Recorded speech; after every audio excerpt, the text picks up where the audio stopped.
जय शनिदेव। शनि सिंगापुर मंदिर की पावन कथा महाराष्ट्र के अहमदनगर जिले में स्थित है। सिंगापुर गांव जिले शनि सिंगापुर के नाम से जाना जाता है। यह गांव हिंदू धर्म के विख्यात शनि देव की वजह से प्रसिद्ध है, क्योंकि इस गांव में शनि देव का चमत्कारी मंदिर स्थित है। आपको शायद यकीन ना हो, लेकिन इस गांव के किसी भी घर या दुकान में दरवाजे नहीं है।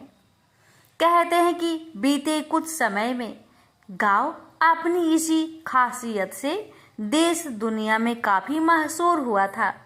लेकिन यहाँ दरवाजा क्यों नहीं प्रयोग किया जाता है?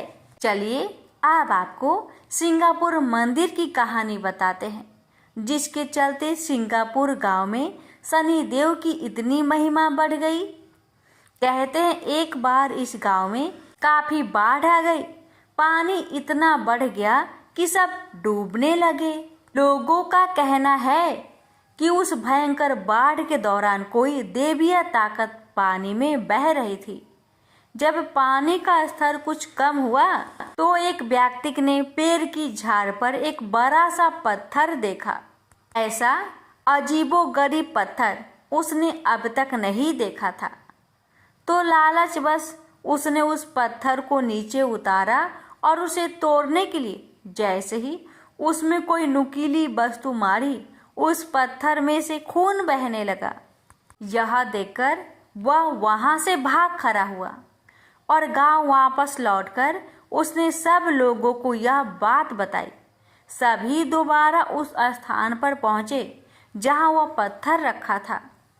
सभी उसे देख भौचक्के रह गए, लेकिन उनकी समझ में यह नहीं आ रहा था कि आखिरकार इस चमत्कारी पत्थर का क्या करे। इसलिए अंततः उन्होंने गांव वापस लौटकर अगले दिन फिर आने का फैसला किया। उसी रात गांव के एक शख्स के सपने में भगवान शनि आए और बोले, मैं शनि देव हूँ, जो पत्थर तुम्हें आज मिला उसे अपने गांव में लाओ और मुझे स्थापित करो। अगली सुबह होते ही उस शख्स ने गांव वालों को सारी बात बताई, जिसके बाद सभी उस पत्थर को उठाने के लिए वापस उसी जगह लौटे। बहुत से लोगों ने प्रयास किया, किंतु वह पत्थर अपनी जगह से 1 इंच भी न हिला। काफी देर तक कोशिश करने के बाद गांव वालों ने यह विचार बनाया कि वापस लौट चलते हैं और कल पत्थर को उठाने के लिए नए तरीके के साथ आएंगे। उस रात फिर से शनिदेव उस शख्स के सपने में आए और उसे यह बता गए कि वह पत्थर कैसे उठाया जा सकता है। उन्होंने बताया कि मैं उस स्थान से तभी हिलूंगा जब मुझे उठाने वाले लोग सगे मामा भांजा के रिश्ते के होंगे। अभी से यह मान्यता है कि इस मंदिर में यदि मामा भांजा दर्शन करने जाए तो अधिक फायदा होता है। इसके बाद पत्थर को उठाकर एक बड़े से मैदान में सूर्य की रोशनी के तले स्थापित किया गया। आज सिंगापुर गांव के शनि सिंगापुर मंदिर में यदि आप जाए तो प्रवेश करने के बाद कुछ आगे चलकर ही आपको खुला मैदान दिखाई देगा। उस जगह के बीचों बीच स्थापित शनि देव जी, यहाँ जाने वाले आस्थावान लोग केसरी रंग के वस्त्र पहनकर ही जाते हैं। कहते हैं मंदिर में कथित तौर पर कोई पुजारी नहीं है। भक्त प्रवेश करके शनि देव जी के दर्शन करके सीधा मंदिर से बाहर निकल जाते हैं। रोजाना शनि देव जी की स्थापित मूर्त पर सरसों के तेल से अभिषेक किया जाता है। मंदिर में आने वाले भक्त अपनी इच्छा अनुसार यहाँ तेल का चढ़ावा भी देते हैं। ऐसी मान्यता भी है कि जो भक्त मंदिर के भीतर जाए वह केवल सामने ही देखता हुआ जाए। उसे पीछे से कोई भी आवाज लगाए तो मुड़कर देखना नहीं है। शनि देव को माथा टेक कर सीधा सीधा बाहर आ जाना है। यदि पीछे मुड़कर देखा तो बुरा प्रभाव होता है। प्रेम से बोलिए शनि भगवान जी की जय। हे शनि भगवान, आपकी कथा कहने वाले, सुनने वाले, हुक्कार भरने वाले सभी भक्तों पर अपनी कृपा सदा सर्वदा बनाए रखना। प्रेम से बोलिए शनि महाराज की जय। एक ब्राह्मण को सपने में नीली घोड़ी पर नीली कपड़े पहने एक आदमी दिखाई देता था और कहता है, हे ब्राह्मण देवता, मैं तेरे लगूंगा। ब्राह्मण घबरा कर उठ गया। अगले दिन यही सपना उसे फिर आता है। यह सपना उसे रोज आने लगा। वह परेशान हो गया और चिंता के मारे दुबला होने लगा। उसकी पत्नी ने कारण पूछा तो उसने सपने के बारे में बताया। ब्राह्मणी बोली, वे अवश्य ही शनि महाराज होंगे। अब की बार दिखे तो कहना लग जाओ, पर सवा पहर से ज्यादा मत लगना। उस दिन सपने आने पर ब्राह्मण ने कहा, लग जाओ, पर कितने समय के लिए लगोगे?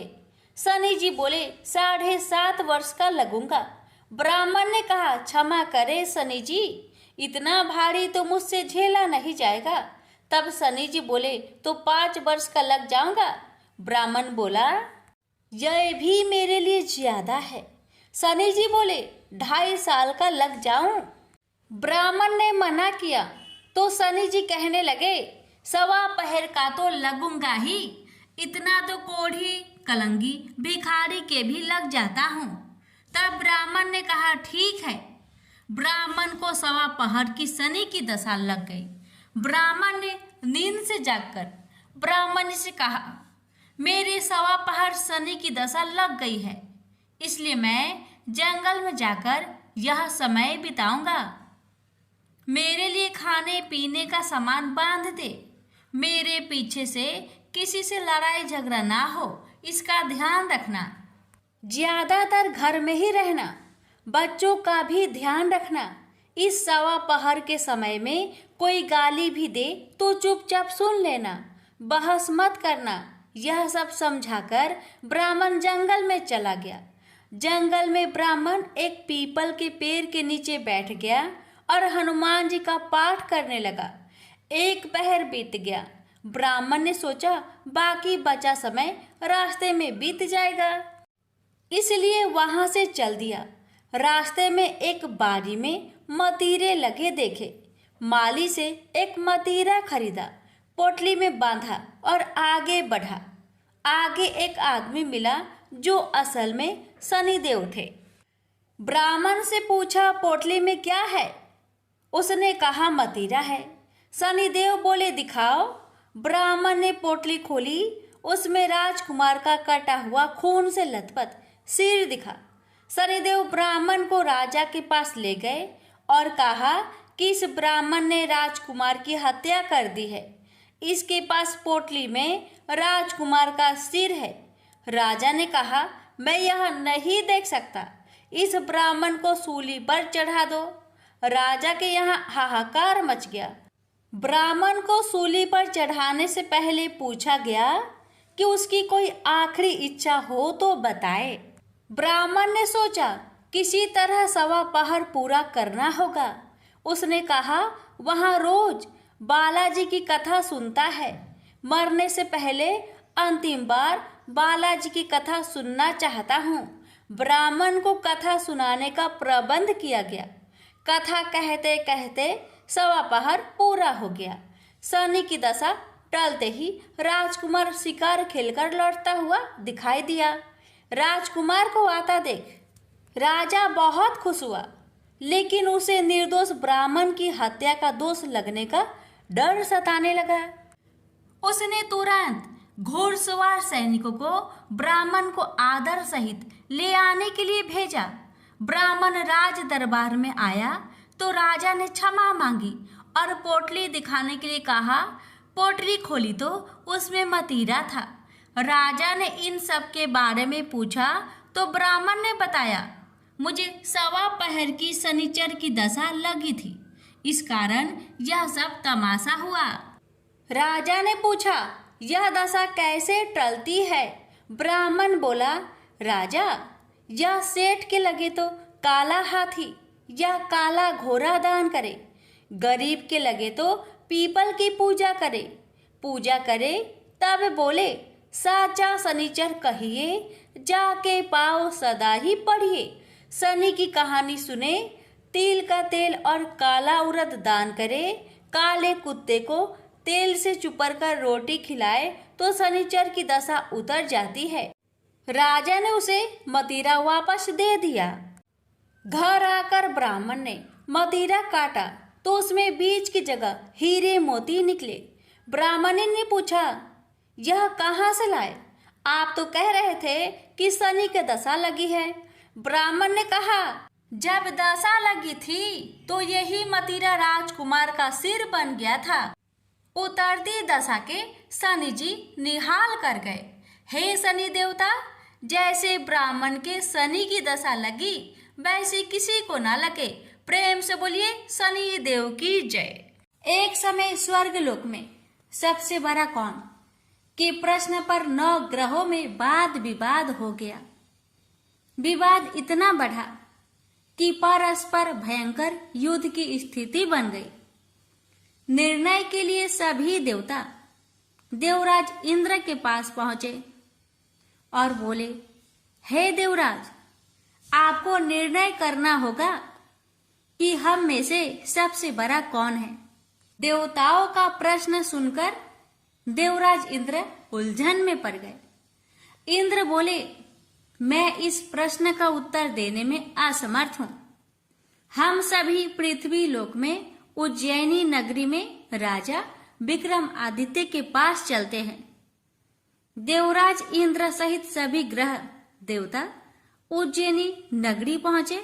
महल में पहुंचकर जब देवताओं ने उनसे अपना प्रश्न पूछा तो राजा विक्रमादित्य भी कुछ देर के लिए परेशान हो उठे, क्योंकि सभी देवता अपनी अपनी शक्तियों के कारण महान थे। किसी को भी छोटा या बड़ा कह देने से उनके क्रोध के प्रकोप से भयंकर हानि पहुंच सकती थी।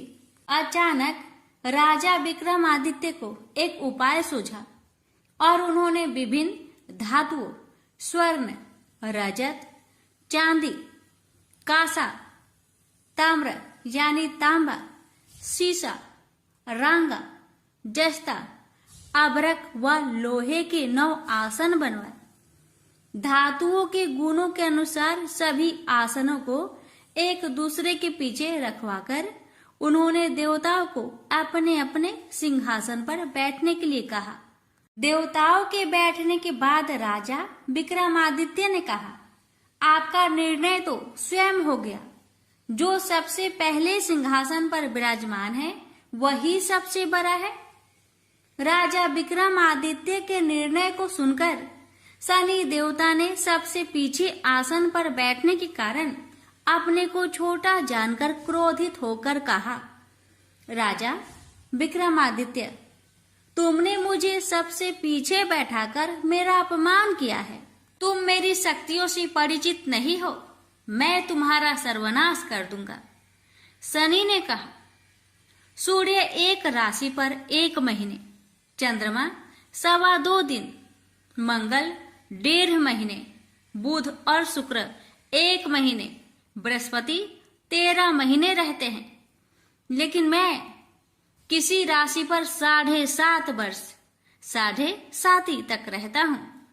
बड़े बड़े देवताओं को मैंने अपने प्रकोप से पीड़ित किया है। राम को 7.5 के कारण ही वन में जाकर रहना पड़ा और रावण को 7.5 के कारण ही युद्ध में मृत्यु का शिकार बनना पड़ा।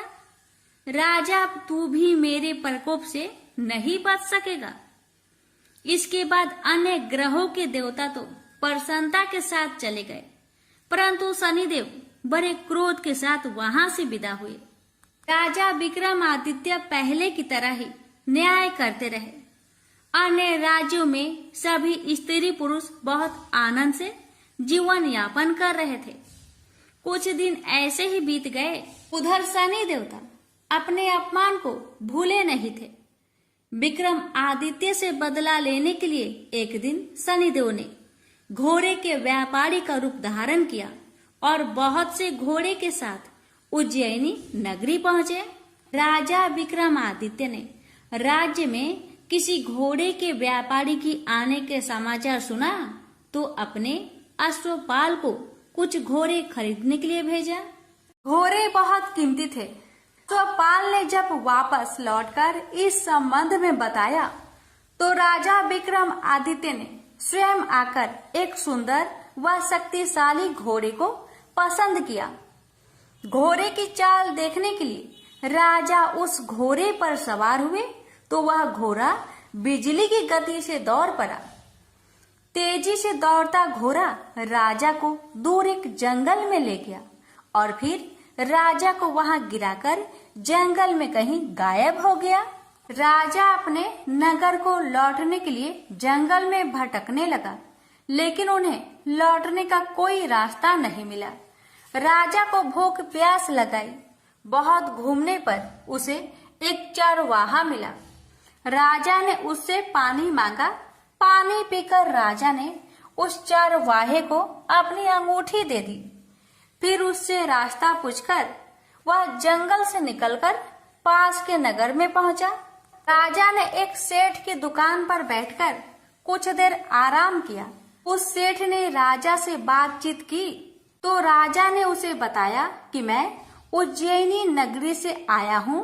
राजा के कुछ देर दुकान पर बैठने से सेठ जी की बहुत बिक्री हुई। सेठ ने राजा को बहुत भाग्यवान समझा और खुश होकर उसे अपने घर भोजन के लिए ले गया।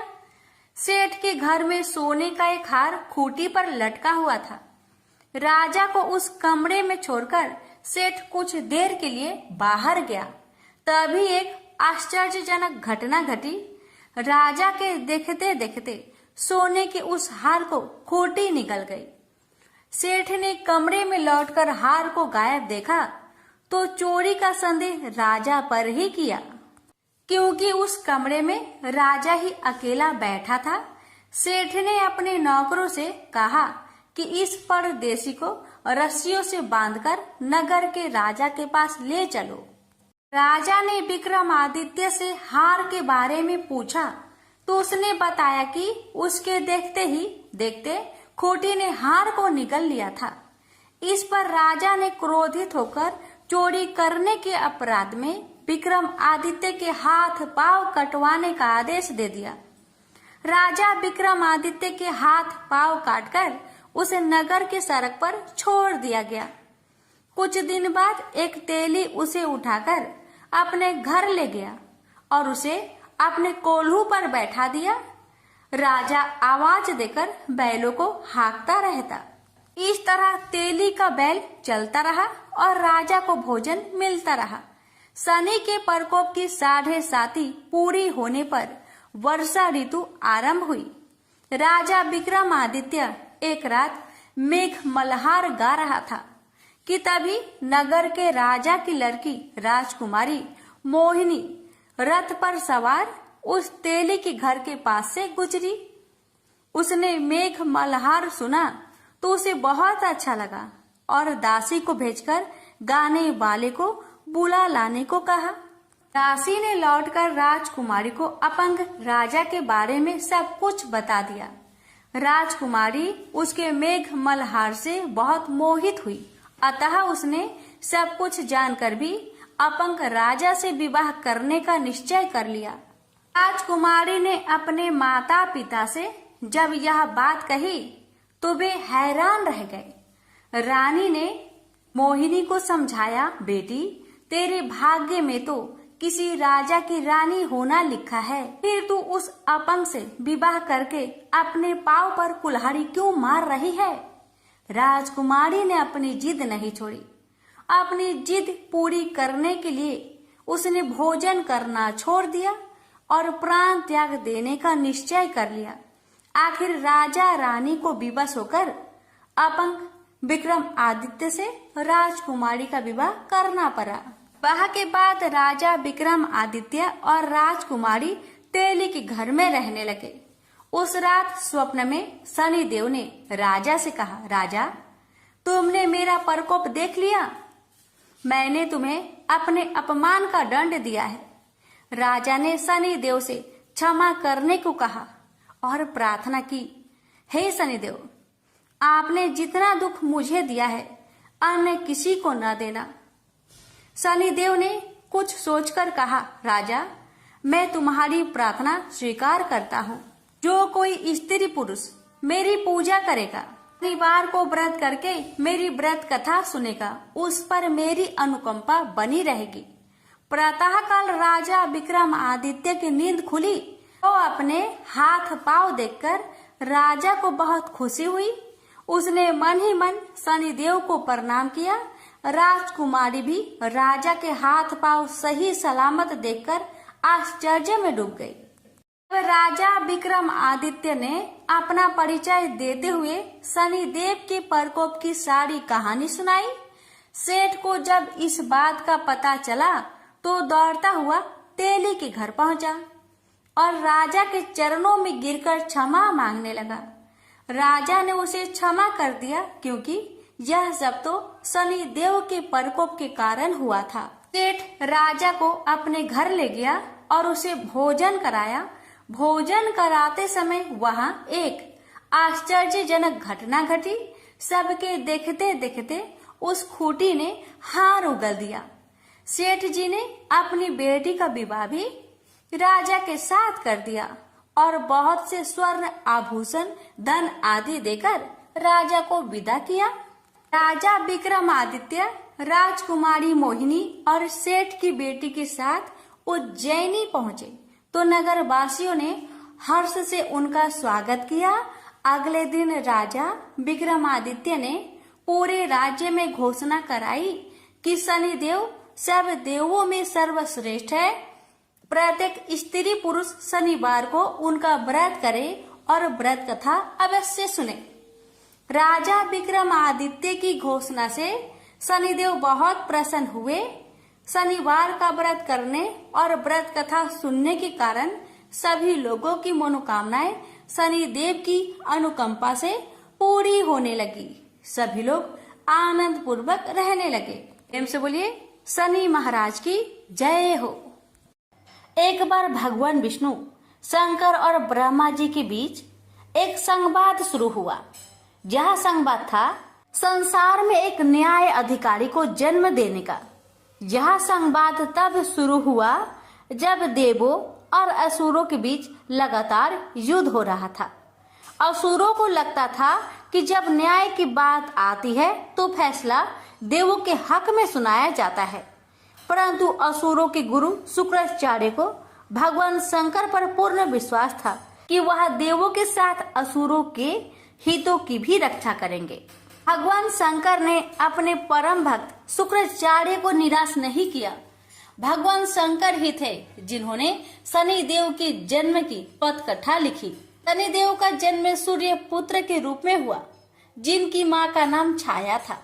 एक पौराणिक कथा के अनुसार छाया ने शनि को एक जंगल में छुपा के रख उनका वही पालन पोषण किया।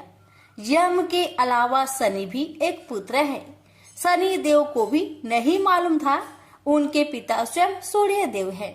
लेकिन यह राज बहुत दिनों तक छुपा ना सका, क्योंकि संसार को उनका न्याय अधिकारी मिलना था, जो कर्मों के आधार पर लोगों को न्याय और दंड देगा।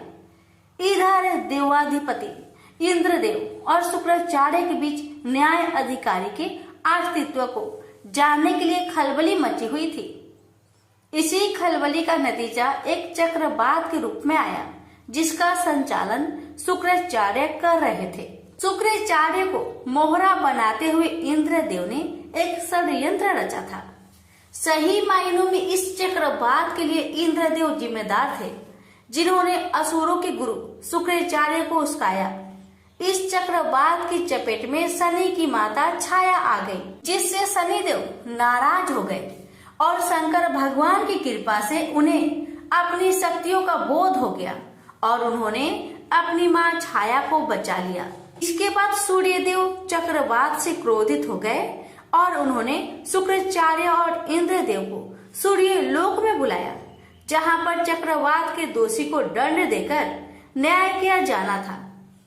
लेकिन शुक्राचार्य की बात सुने बिना सूर्य देव ने शुक्राचार्य को दोषी करार दे दिया। इसको देखते हुए वहां शनिदेव प्रकट हो गए। उन्होंने न्याय अधिकारी के रूप में उचित न्याय किया। उन्होंने सभी को बताया कि चक्रवात के असली दोषी शुक्राचार्य नहीं अपितु इंद्रदेव है। शनिदेव की यह बात सुनकर वहां मौजूद सभी देवता, उनके पिता सूर्यदेव और शुक्राचार्य चकित रह गए। लेकिन शनिदेव ने कहा कि न्याय सबके लिए बराबर होता है, चाहे वह देव हो या असुर। अंत में देवताओं को शनिदेव के आगे झुकना ही पड़ा, क्योंकि न्याय विश्व के न्याय अधिकारी के द्वारा हो रहा था। इंद्रदेव को सजा के तौर पर अपना मुकुट धरती पर उतार कर रखना पड़ा। प्रेम से बोलिए शनि महाराज की जय। भगवान शनिदेव की जन्म कथा हमें पुराणों में अलग अलग वर्णन के साथ मिलती है। शनिदेव का जन्म ज्येष्ठ माह के कृष्ण अमावस्या के दिन हुआ था। हालांकि कुछ ग्रंथों में शनिदेव का जन्म भाद्रपद मास की शनि अमावस्या को माना गया है। एक अन्य कथा अनुसार भगवान शनिदेव का जन्म ऋषि कश्यप के आविर्भाव तत्व यज्ञ से हुआ माना जाता है। लेकिन स्कंद पुराण के काशी खंड अनुसार शनि भगवान के पिता सूर्य और माता का नाम छाया है। उनकी माता को स्वर्णा भी कहते हैं। लेकिन इसके पीछे एक कहानी है। राजा दक्ष की कन्या संज्ञा का विवाह सूर्य देव के साथ हुआ। संज्ञा सूर्य देव के तेज से परेशान रहती थी, तो वह सूर्य देव की अग्नि को कम करने का सोचने लगी। दिन बीतते गए और संज्ञा ने वैवस्वत, मनु, यमराज और यमुना नामक तीनों संतानों को जन्म दिया। फिर संज्ञा ने निर्णय लिया कि वे तपस्या कर सूर्य देव के तेज को किसी भी तरह से कम करेगी, लेकिन बच्चों के पालन और सूर्य देव को इनकी भनक ना लगे, इसके लिए उन्होंने एक युवती निकाली। उन्होंने अपने तप से अपनी ही तरह की एक महिला को पैदा किया और उसका नाम स्वर्णा रखा। यह संज्ञा की छाया की तरह थी, इसलिए इसका नाम छाया हुआ। संज्ञा ने छाया से कहा कि आपसे मेरे बच्चों को सूर्य देव की जिम्मेदारी तुम्हारी रहेगी, लेकिन यह राज सिर्फ मेरे और तुम्हारे बीच ही बना रहना चाहिए। यह कहकर संज्ञा वहां से चलकर पिता के घर पहुंची, तो पिता ने कहा कि ये तुमने अच्छा नहीं किया, तुम पुनः अपने पति के पास जाओ। जब पिता ने शरण नहीं दी तो संज्ञा वन में चली गई और घोड़ी का रूप धारण करके तपस्या में लीन हो गई। उधर सूर्य देव को जरा भी आभास नहीं हुआ कि उनके साथ रहने वाली संज्ञा नहीं, स्वर्णा है। स्वर्णा अपने नारी धर्म का पालन करती रही और छाया रूप होने के कारण उन्हें सूर्य देव के तेज से कोई परेशानी नहीं हुई। सूर्य देव और स्वर्णा के संयोग से भी मनु, शनिदेव और भद्रा 3 संतानें जन्म लिया। कहते हैं कि जब शनिदेव छाया के गर्भ में थे तो छाया ने भगवान शिव का कठोर तपस्या की थी। भूख, प्यास, धूप, गर्मी सहने के कारण उसका प्रभाव छाया के गर्भ में पल रही संतान यानी शनिदेव पर भी पड़ा। फिर जब शनिदेव का जन्म हुआ तो उनका रंग काला निकला। यह रंग देखकर सूर्य को लगा कि यह तो मेरा पुत्र नहीं हो सकता। उन्होंने छाया पर संदेह करते हुए उन्हें अपमानित किया। माँ के तप की शक्ति शनिदेव में भी आ गई।